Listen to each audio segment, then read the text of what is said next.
हस्तमैथुनाचे खूप फायदे आहेत, पण 99% लोकांना हे माहीतच नाही.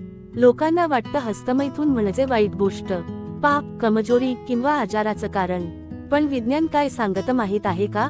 हस्तमैथुनामुळे कोणताही रोग होत नाही, कोणाच्याही स्वातंत्र्यावर हल्ला होत नाही आणि लैंगिक ताण नैसर्गिकरित्या कमी होतो. तज्ज्ञ सांगतात, जर हस्तमैथुन अस्तित्वात नसतं तर गुप्तरोग, एड्स, वेश्यागमन आणि लैंगिक गुन्ह्यांचं प्रमाण खूप वाढलं असतं.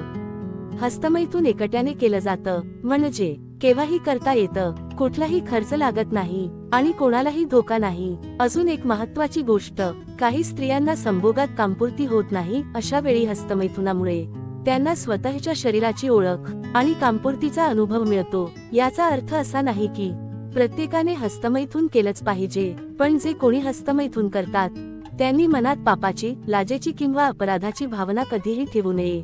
हस्तमैथुन हा आजार नाही, तो निसर्गाचा दिलेला एक सुरक्षित मार्ग आहे. जर ही माहिती नवी वाटली असेल तर लाईक करा, शेअर करा आणि हेल्थ आणि सेक्स एज्युकेशनला फॉलो करा.